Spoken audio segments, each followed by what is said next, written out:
Hello, my name is Ho Yin Lee, and this is my video demonstration for IFN584 Assignment 1. In this short demo, I will show you my project lineup and explain the work I have completed and highlight how I apply the OOP principles. Let me briefly summarize my work first. I have completed the full game logic. All these types with special effects, safe and low functionality, robust inputs valuation and testing mode, but I didn't add a visual display of the number of different discs owned by each player. I really wish to do so, but I didn't have enough time. So now I will show you how the game runs. First of all, you can see a user menu where you can choose to create a new game, load a game, exit the program, or testing mode.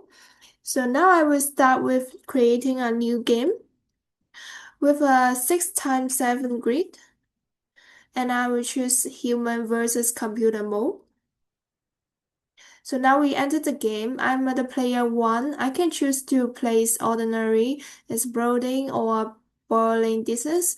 Suppose I choose ordinary discs, and I have to type the columns I want to place it. Okay, and now it's computer term and it return to our term.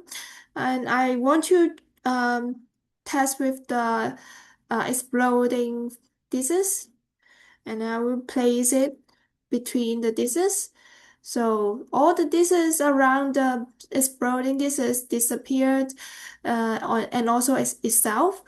Um, so now I want to stop the game and save it, and I will come back to it. So now I can save it, and I type a file name, for example, like I type 555.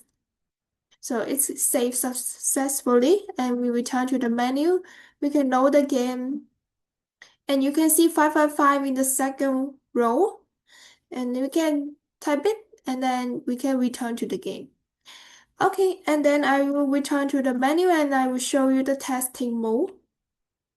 So in the testing mode, you have to enter a sequence of this type and also the column number. For example, like this.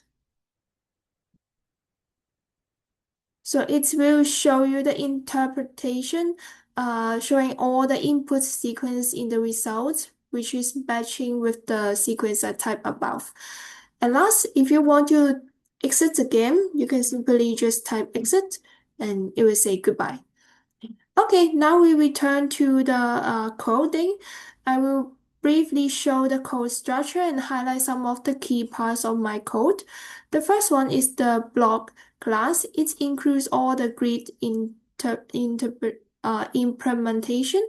I use the private field for the block data and these related functions with the public setter and getter. Okay, and the second one is this is class. I created this class to defining all the basic properties and methods of this. It's also like a parent of the ordinary disk, boiling disk, and exploding disk. All of them are inherit from the disk, and it's we use all the common code here.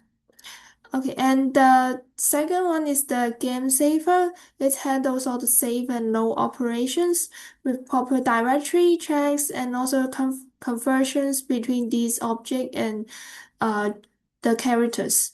So the last one is the exception handling.